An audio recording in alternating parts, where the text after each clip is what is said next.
So I'm just going to go over 3 of them, and then John's going to cover the other 4. But these are very, very incremental steps to provide inclusive environment for pro-life Democrats. We are the party of diversity and inclusion, and it's just unfathomable that he would discriminate against pro-life Democrats and not include us in the big tent of the Democratic Party. So the first thing we are asking of Chairman Harrison is we want a clear statement from him saying that with inclusive language for pro-life Democrats in the party, saying we are a big tent party, we include pro-life Democrats, we encourage pro-life Democrats to run, we will no longer discriminate against pro-life Democrats who want to run for office. Pro-life Democrats should not have to change their position on this very important issue to run for office. So second, we want to return to the 50-state strategy. You know, when Howard Dean was chairman, we met with him and we talked about the importance of running people for the district. And there's certain districts that are pro-life. And you know whose hands they are in now? Republicans.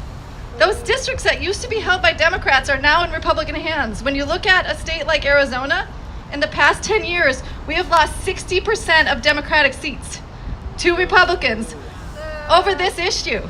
So we need to return to the 50-state strategy, look at these districts, find the best person to run for the district, and have lose to Republicans anymore. We want to win, right? Yeah. And the third, and this is important, we want a pro-life community at the DNC. There are all sorts of minority communities represented here, and we need to be one of them. There needs to be a desk inside the DNC with a pro-life Democrat, working with pro-life Democratic candidates, working with pro-life Democratic voters, and representing us here. This is our party, and we demand to be represented in it. So, can I ask you, let's just do 3 times. We're gonna say pro-life for the whole life, so Jamie Harrison can hear us. Ready? 1, 2, 3. Pro-life for the whole life! Pro-life for the whole life! Pro-life for the whole life! Woo! John is our new business operations director. He's been such an asset to the organization, and we're so glad that he has come on board over these last 4 months now. Yeah, since June. Since June. He's been such a wonderful partner in Democrats for Life, and very excited to have him here to tell us what else we want from the DNC. Thank you so much, Kristen. I want to preface my remarks with a little reflection about our 2-party system. A lot of observers have noticed just how different the makeup of the Republican Party is from the Democratic Party.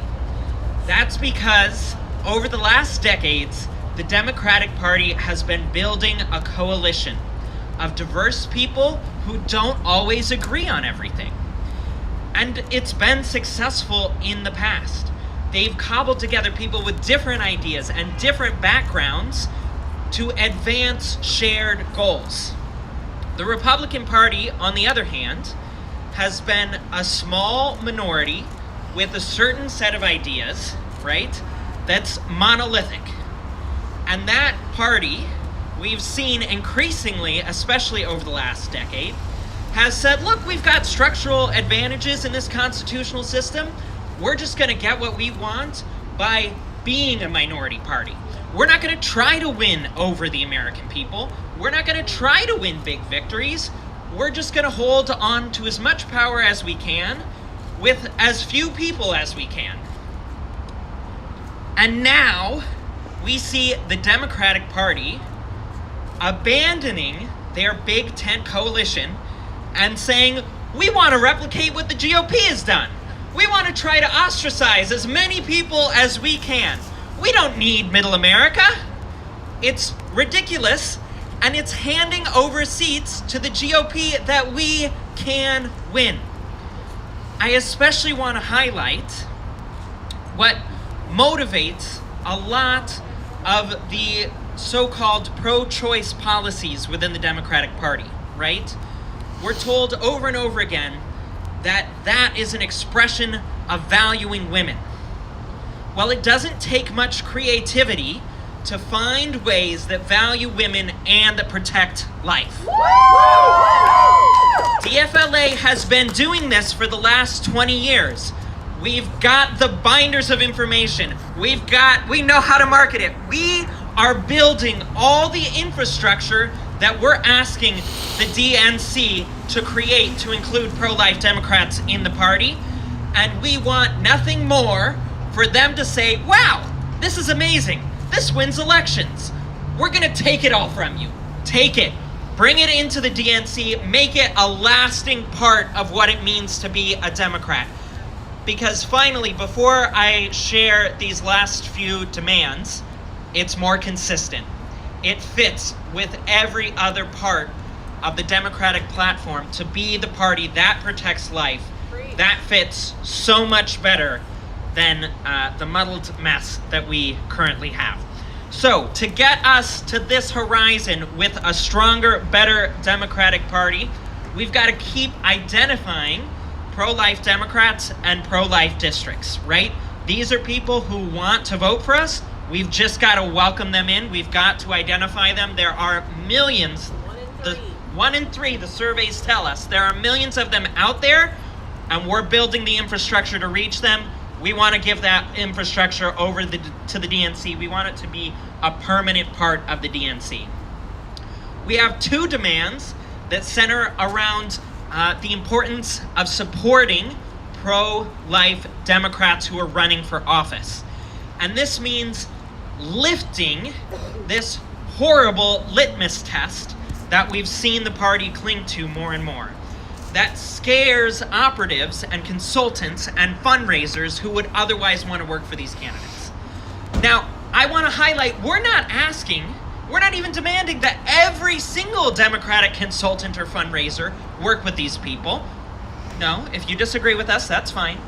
What we are saying is that those who do agree with us, who want to work with us, stop blacklisting them for doing so. Stop blacklisting them for helping pro-life Democrats get elected. And finally, we're prepping for, we've got a race next month, we got the midterms next year, but we're already looking to 2024. And whoever the party standard bearer is to try to win the White House, we want that person to be able to run on inclusive language in the party platform. Again, we're not trying to force everyone who disagrees with us out of the party. All we want is space that says, yeah, some people have conscientious objection to killing life in the womb. We exist, and we are Democrats. We just want that acknowledgement to be a part of the platform that our party runs on, so we can win the White House in 2024 and advance so many of our shared initiatives. So, if you like these demands, would you please join with me? I'll say Jamie Harrison, you say meet with us. Jamie Harrison! Meet with us! Jamie Harrison! Meet with us! Jamie Harrison! Meet with us! Thank you so much. I'm going to bring up Herb Garrity. He is the Executive Director of Rehumanize International and a strong whole life voice. Thanks for being here, Herb. Hi, everyone. Thank you for inviting me. So as John mentioned, I'm the Executive Director of Rehumanize International. If you don't know who we are a secular, nonpartisan organization dedicated to creating a culture of peace and life in the world and in this country. We embrace something called the consistent life ethic, and that refers to an opposition to violence against human beings in all stages of life and in all circumstances. I don't believe that this is a radical idea, and I certainly don't believe that it's a partisan idea. The opposition to killing human beings, particularly innocent, defenseless human beings like those in the womb, should not be seen as a right-wing position. Genuinely, it shouldn't even be progressive or left-wing or democratic. This should be something that all of us can agree to. Abortion is an egregious act of violence against an innocent, defenseless human being. This is not ideology. This is not, has nothing to do with taxes or any sort of partisan debate that we can have. This is the basic science, that abortion kills a developing human being, a human organism that is on its way to being born and to being a member of this community and a citizen of this country. These children are already human beings. They are living, they have heartbeats. This, again, is just the science. Abortionists themselves, the Democratic abortionists who commit these abortions, will admit that they are ending a life. This is not a right-wing conspiracy. It is not an ideological position. And saying that we want to defend these lives is not radical. What is radical is the Democratic Party's current stance on abortion. Ask any of them. I would like to hear from every single Democratic member of Congress, anyone who dares to run for president, what limits are you willing to place on abortion? What limits? Any limit. Any limit. I have heard little to nothing from these Democratic politicians. That is the definition of extremism. They are far too gone. We cannot allow this level of pro-abortion, not pro-choice, not safe, legal, rare, pro-abortion, taxpayer-funded through all 9 months to be either party's position. It's ridiculous. It's outrageous. It's egregious. We need pro-life Democrats, pro-life people throughout this country, regardless of party, to stand up to this injustice. Thank you guys for being here. I am always so proud to stand with Democrats who are willing to stand up to their own party. We know that the Republican Party is not perfect. We can't just say, well, they're pro-life nominally, so us pro-life Democrats will vote for them. That's not the answer. The answer is fighting our own party. As a registered Democrat, I am proud to stand with Democrats for Life of America and everyone here today, calling our party to represent our views, not the views of the abortion industrial complex that simply seeks to profit off of this continued violence. So thank you, Kristen. Thank you, John. Thank you, everyone here today.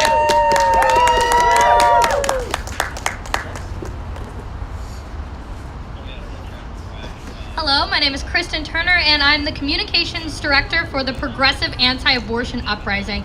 And today, my main message is one thing. DNC, do your job. When I think of what elected officials are supposed to do, I think of two main things. One, represent their constituents, and two, elect people into office and help the community elect people who represent us. And when I think of the Democratic Party's position on abortion, that is the exact opposite of what they're doing.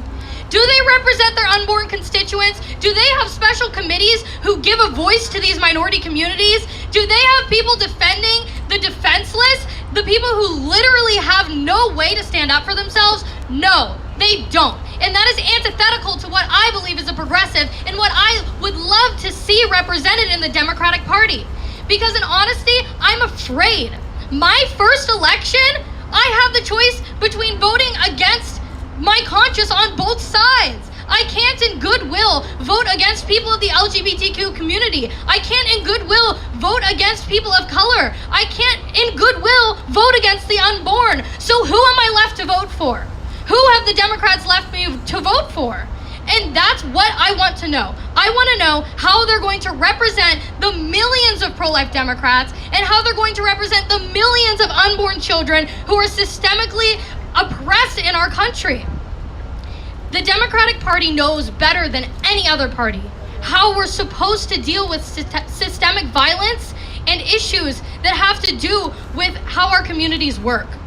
And so I have faith that this party can recognize that abortion is a symptom of an ill society. And I know that the work we've already done reflects exactly what we can do when it comes to abortion. We can unite with our communities. We can fight for financial freedom for these people who are forced and coerced into abortions because they feel like they have no other option. We can fight every single reason that abortion happens. And we can end the violence against the unborn. And that's exactly what I want to see my party do. I want to see my unborn brothers and sisters represented. And that is it. That's it. We want to see them stop dying, and we want our party to represent that. So thank you so much for having me here today.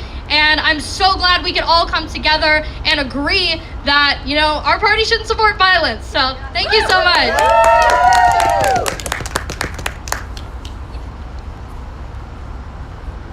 Hello, my name is Hayden Lay. I am from the state of South Carolina, mine and Jamie Harrison's home state. I was a volunteer for Jamie Harrison leading up to the 2020 election. Last year, Jamie Harrison did something that nobody thought was possible, but he still never achieved his goal of winning the U.S. Senate race against Lindsey Graham. And this, I believe, is because of one of the main reasons is because of the abortion issue. I believe that if Jamie Harrison would have ran as a pro-life Democrat in a state that is 58% pro-life, he could have won his election. I have met with Jamie Harrison twice, once while also meeting Vice President Kamala Harris, once at a rally while I was volunteering with him. But there is a place called Calhoun, South Carolina that went almost 1,000 votes over for Trump in 2020 over Joe Biden. That same county and a few other surrounding areas also has a Democratic state representative named Russell Ott, who voted for the South Carolina heartbeat bill this past session. Leading up to his election, Jamie Harrison ran an ad called Too Conservative nonstop over the air and TV and on the radio, depicting a third-party candidate, Bill Blitzo, who did appear on the ballot but was not actively running, as somebody who wanted to ban all abortions, because Jamie knew that he could not win in the state of South Carolina as such an extreme pro-abortion candidate. But we have seen multiple times that in areas that go over 20% to Trump can still elect Democrats, including Louisiana, who elected pro-life Democrat John Bel Edwards just in 2019. So I want to see, as an LGBT person, as a person who has a public educator, as a mother, raising me and her two kids as on no benefits whatsoever as a single parent. Your mom's a hero! I want to see Henry McMaster and the rest of the South Carolina GOP out of office just as much as any other Democrat. But I have been kicked out to date of at least 2, possibly working on 3 Democratic groups. And when they keep running, and they don't run a lot of officials anyway, and in the ones that they do, they run these most extreme pro-abortion people that kick me out of the same groups, and this is how they lose votes. If the South Carolina Democratic Party wants my vote, and the Democratic Party as a whole, when I start voting in 2024, they're going to have to do something to benefit me as a pro-life Democrat and include me in some way, shape, or form in my unborn brothers and sisters in the womb. So thank you.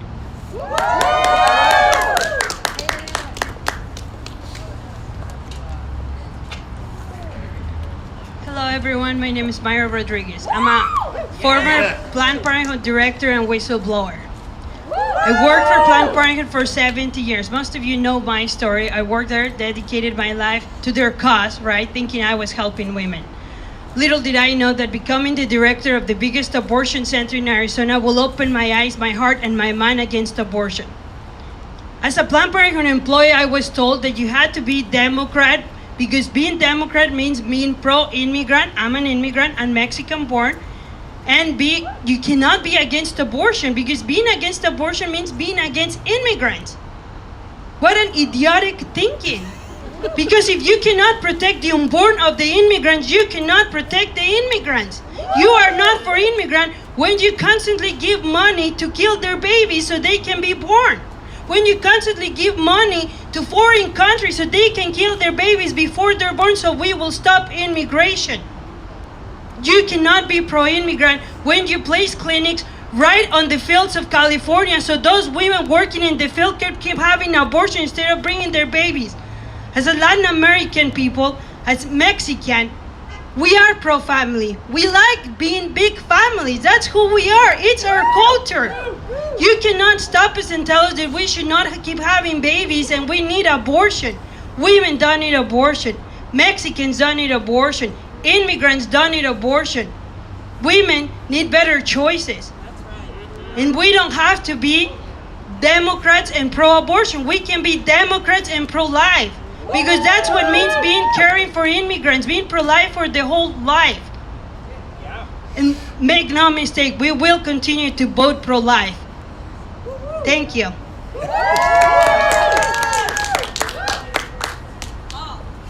I can do it all over again in Spanish because that's how I am. Mi nombre es Mayra Rodríguez. Yo trabajé para Planned Parenthood por 17 años. La mayoría de esos años fue dedicándome a la misión que ellos tenían, porque en verdad creí que esa era una buena misión, ayudar a las mujeres. Eso cambió cuando me convertí en la directora de la clínica de abortos más grande del estado de Arizona. En ese momento, mi mentalidad respecto al aborto cambió. Noté que era un solo negocio. Durante mi tiempo como directora y empleada de Planned Parenthood, a mí siempre me dijeron que para ser el partido que estaba a favor de los inmigrantes era el Partido Demócrata y tenías que estar a favor del aborto. Porque el aborto era lo que es ser en favor de los inmigrantes. Bueno, eso es estar equivocados. Porque si estás a favor del aborto, no estás a favor de los inmigrantes. Porque para decir que proteges a los inmigrantes, tienes que proteger al no nacido de ese inmigrante. Debes de dejar poner clínicas donde se encuentren localizados los inmigrantes que están trabajando. Nuestra cultura como latinos, como mexicanos, es tener familias numerosas. Amamos la vida y amamos nuestras familias grandes. Y no vamos a dejar de tenerlas. Así que decirnos que necesitamos el aborto y que los inmigrantes necesitan el aborto es falso. Debemos de ser demócratas y providas. No tenemos que ser nada más demócratas por estar a favor de los inmigrantes y estar a favor del aborto. No tenemos que. Y no nos equivoquemos. Seguiremos votando a favor de la vida. Gracias.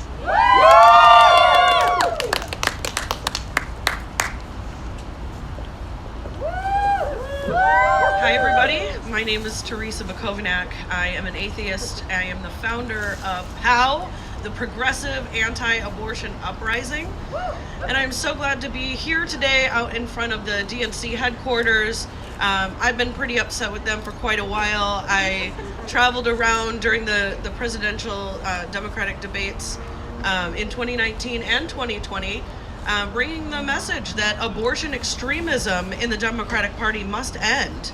And I met people from all walks of life, from every major campaign, from Yang to Biden, that agreed that abortion extremism must end. And we see that reflected in the statistics, that the majority of Democrats, the vast majority of Democrats, want abortion more restricted than it is today. But the reason that it isn't is because the abortion industrial complex is paying the bills for the Democratic Party. And we will not stand for this as progressives. This industry exploits people every single day in this country. People who are in the most vulnerable positions of their lives.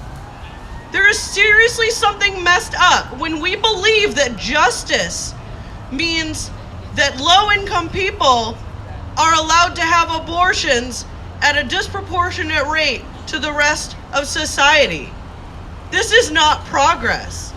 Economic justice means recognizing the coercive nature of taxpayer-funded abortion, not seeking to expand it.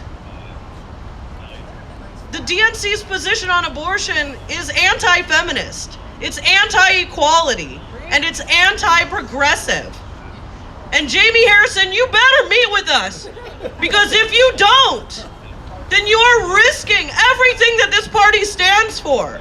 How will we seek justice for all of the vulnerable communities that we seek to protect until we have a platform that is winnable? There is no progress without the preborn. We cannot build a better world on a pile of dead babies. And the progressive anti-abortion uprising will not rest until abortion extremism is done in the Democratic Party. Thank you.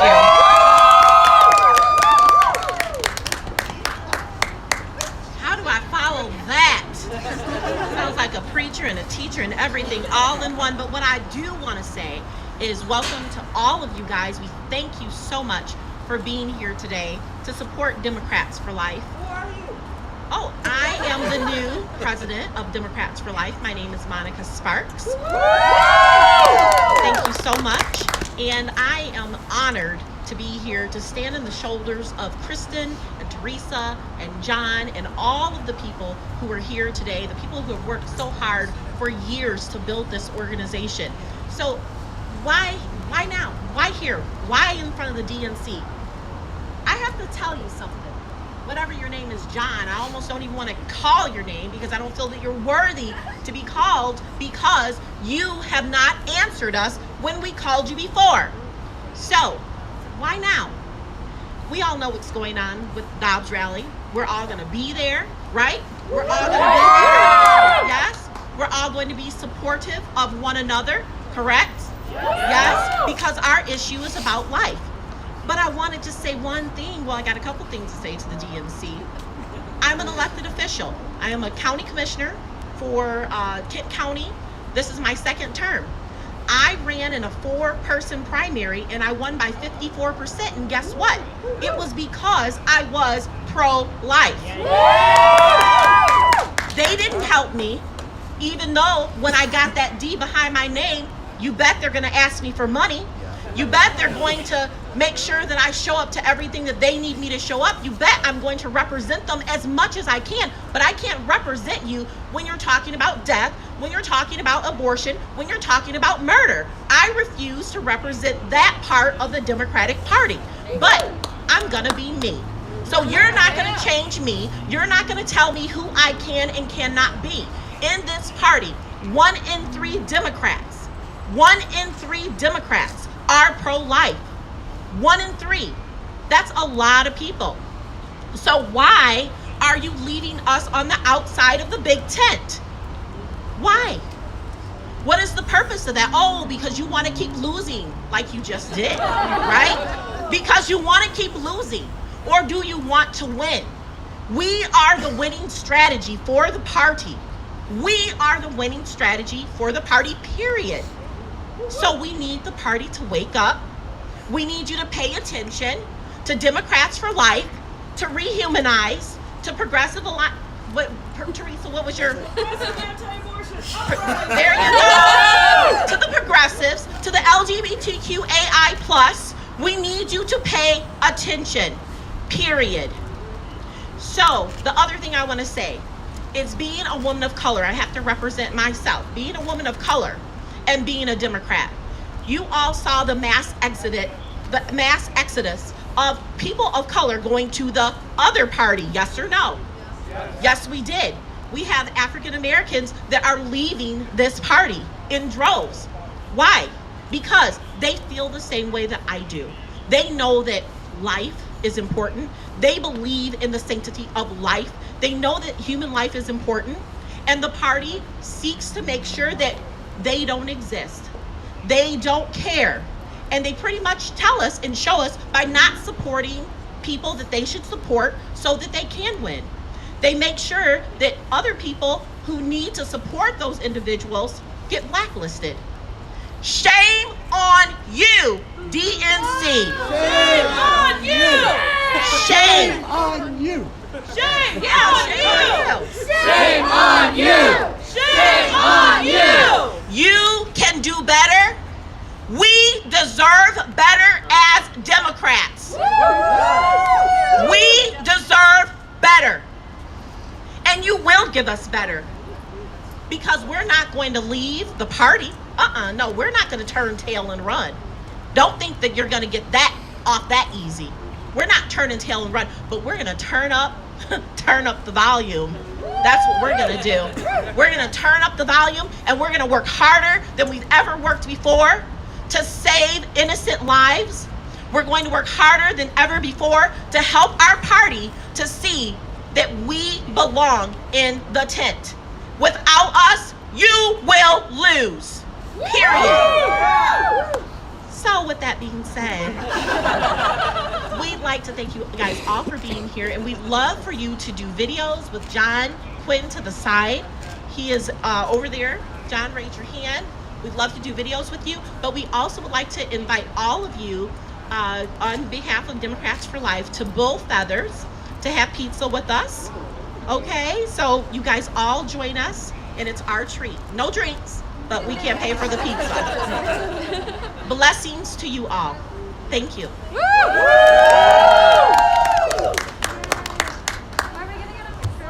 Yeah, So- picture of everyone. We're gonna do a quick picture, and then for anyone who would like video or images of our executive director and president delivering our letter to the DNC, you can follow them as they head in the building. All right, so Hayden, we're gonna need you in here. Everyone who wants to be is welcome in the picture. Or take Maria's camera. One of you get it.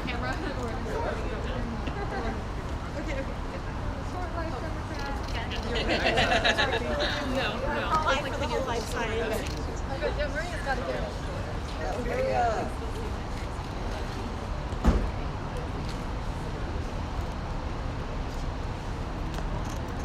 Keep smiling. The longer you smile, the more we'll win.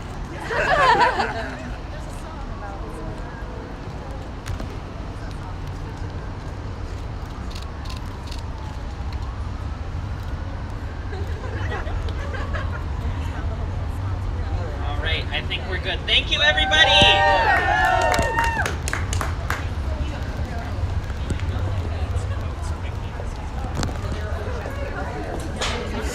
Hi, yeah. Who's delivering someone's delivering a letter inside? I thought I just heard somebody say. I'm not sure. Let me ask about that because Okay. we already did deliver a letter. Oh, okay, got it.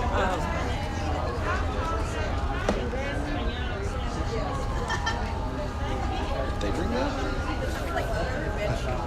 Oh, that's interesting.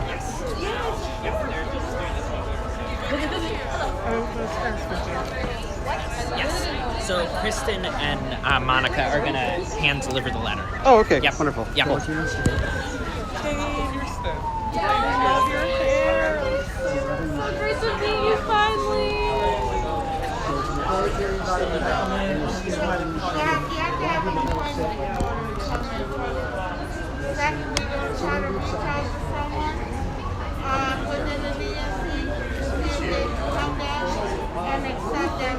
Okay, great. Sounds good. What time is it?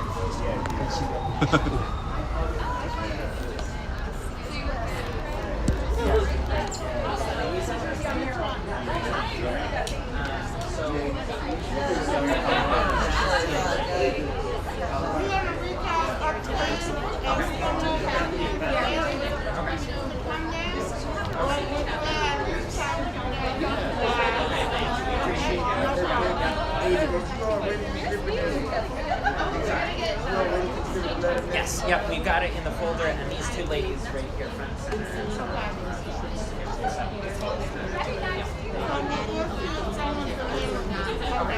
Okay, yes, the sooner the better. So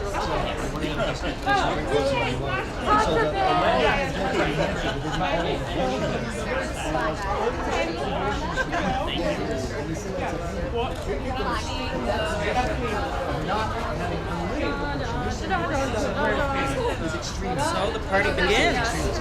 Because New Hampshire hasn't Sorry, I'm not seeing. Oh, there it is. abortion up to day of birth since the 90s. So, any thoughts on is that a winning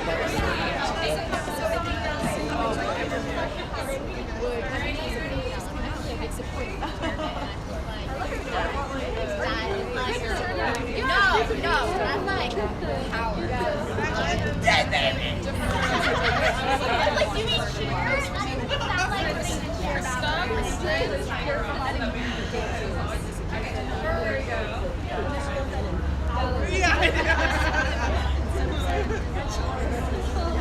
I know you. I've like seen you on So the Instagram. first time we spoke, And then I like know her. Oh, that's too bad. Is that almost? That's too bad. I'm slowly switching over to Sony, so So you're partially trans- that, but also partially I was broke. Actually, money, yeah.